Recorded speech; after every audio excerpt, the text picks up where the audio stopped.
If you've ever felt like letting go might cause everything to fall apart or keep you from achieving the success you're striving for, and you find yourself second guessing every decision, this is for you.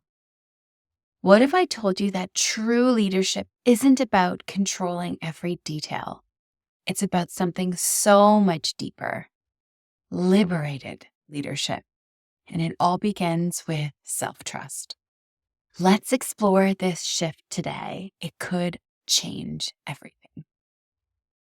Hi there, I'm Andrea Tessier, Master Life Coach and IFS practitioner, and I help conscious leaders like you step into what I call liberated leadership by strengthening your connection to self, that calm, wise core within you.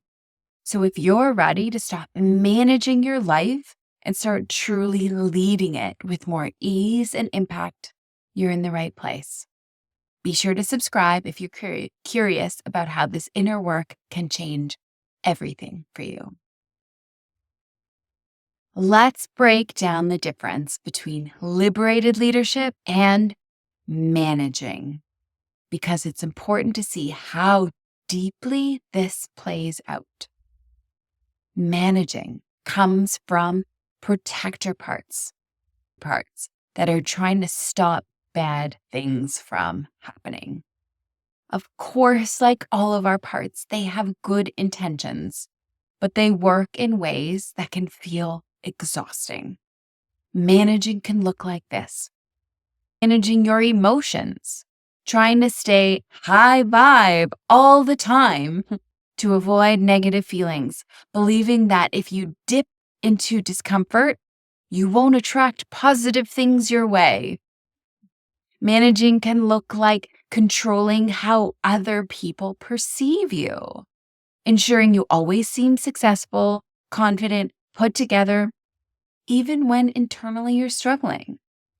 This can lead to feeling out of integrity, especially if you believe that as a coach or healer or teacher, you should always have your life completely together. It can look like over-preparing and over-performing, spending hours refining every email, social media post, directive or memo or presentation to make sure you leave absolutely no room for criticism. Managing can look like avoiding rest or spontaneity, staying rigidly attached to a structure or plan, even when it no longer feels aligned or supportive. This might look like believing that if you don't stick to the plan, things just won't work out for you, which keeps you disconnected from your intuition and the infinite possibilities that emerge when you let the work and universe and your co-creation guide you. You see, manager parts often operate from the belief of, if I don't stay on top of everything, things will fall apart. They're constantly scanning for potential problems and working overtime to prevent worst-case scenarios. And it's exhausting. Mentally, emotionally, physically, you might feel trapped in a cycle of constant doing where true rest or ease feels impossible. And often when we speak to these manager parts, we find they're completely exhausted because they feel like they have to be on all the time. Interestingly, many of these manager parts first came online during adolescence, learning to protect us in ways that might have been helpful back then. But the last thing you need right now, running your soul-led business or your relationship or your life, is a teenager trying to keep everything perfect. So now that we've described what managing can look like, let's define liberated leadership. Liberated leadership is about being tapped into your intuitive abilities. It's about co-creating with spirit and responding to situations from a place of calm, clarity, and confidence, even when especially when the whole map isn't clear. It feels expansive and steady, like knowing that whatever happens, you've got it because you're so rooted in self-trust. Instead of clinging to rigid patterns or structures, you remain open to where your work or mission or purpose wants you to go. This kind of leadership feels aligned and grounded and bold. It's not reactive or driven by instinct or fear, but by intentional, aligned choices that reflect your deepest wisdom. Liberated leadership is also about leading yourself powerfully.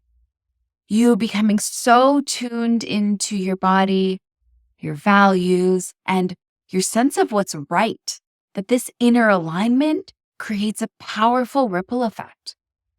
The way you lead yourself inspires others, whether that's your clients, your community, your team, to do the same. By trusting yourself and showing up authentically, you invite others to trust themselves and step into their own sense of alignment. So let's talk about self-trust in liberated leadership. Self-trust means fostering an internal environment where all parts of you, protectors, managers, firefighters, right, especially those protective manager parts, trust that self is in charge. Right? Imagine running a team meeting where every team member knows their voice will be heard, but also trusts that the leader is holding it all together. What does trust actually mean inside your internal system? Trust is the belief that self has the capacity to handle challenges with calm and clarity in the best interests for all involved. It's built by showing up consistently and compassionately for all of your parts. When parts feel heard and respected and validated, guess what? They can relax. Trust doesn't mean parts never activate. The truth is, because there are no bad parts, their roles are highly valuable. What it means is that they trust they don't have to play out the extreme version of their roles because they know self has got it. In a trusted system, parts trust one another and have to work in harmony. This trust fosters a sense of ease. You can experience a fear of doubt arise, of course, but instead of being overwhelmed or taken over by doubt, you can feel grounded, knowing that you can respond to the doubt and take action instead of react. This is what allows you to lead powerfully and stay steady, even when, especially when, external circumstances are uncertain. So in the context of your leadership, self-trust translates to clarity, creativity, and presence. Instead of rigid control, you are attuned to what's needed in the moment. And that presence has a ripple effect, inspiring those you lead to trust their own intuition and inner wisdom. So I want to introduce you to Kate, a successful coach with a thriving 6-figure business. On paper, she had it all. Her clients adored her, there was a wait list, and consistent revenue coming in. But behind the scenes, Kate felt like she was constantly treading water. She was exhausted from over-delivering, afraid to delegate, and constantly questioning her next move. So she had this manager part that believed she had to be vigilant to maintain success. This part was scanning for the next shoe to drop, pushing her to overwork and avoid rest. One more email, One more post. What's the next offer? Who does she need to reach out to next? It didn't realize that Kate was 42 years old now. Instead, it believed that she was still an 11-year-old girl who needed protection from chaos and unpredictability. Beneath that manager part was a younger part of Kate that had grown up in a home that was unstable, unpredictable, and filled with turmoil. She learned early on that staying busy and small, or avoiding mistakes in the first place, was a way to stay safe and avoid drawing negative attention. Her hypervigilance became a survival strategy, even though it no longer served her in the same way. Through IFS, Kate connected with these parts of her and started to build a trusting relationship. She learned to thank her manager for its hard work and assured the manager that self could handle things now. And as that trust grew, the manager softened and the inner child part felt safer. Kate began to lead from self-energy, making decisions with so much more clarity and confidence. The result? Clearer boundaries with her clients. She hired a team and started delegating the tasks she was holding on to, which created so much more spaciousness in her schedule.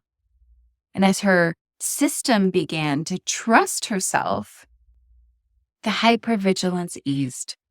She was able to relax and surrender more. And she found this deep sense of trust that whenever it came up, she could handle it with calm and clarity. And guess what?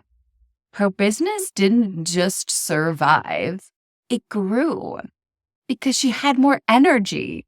Her creativity skyrocketed and she felt more aligned and free. That's liberated leadership in action. So I want you to reflect on your own experience. Where in your life or work are you managing instead of leading? Are there robots? Are there areas where you're relying on old, rigid plans or striving to control how you are perceived? What would shift if you trusted yourself more and allowed space for intuition and flow? Take a moment to notice where hypervigilance might be showing up and what it would feel like to relax those parts and lead from self-energy. So to recap, liberated leadership is about leading from self-energy, where your inner system trusts that you're holding the reins. Managing from your protective parts might keep you safe temporarily, but it's also exhausting and limiting. When you cultivate self-trust, you're no longer micromanaging your inner and outer worlds. You're leading it. And as Kate's story shows, when you lead from this place, not only do you feel more at ease, everything you've built can expand in the most beautiful ways. If this resonated, I'd love to hear your thoughts. Drop a comment below, and if you found this helpful, hit like and subscribe for more IFS insights every week. Thank you so much for watching, and I can't wait to see you in the next video.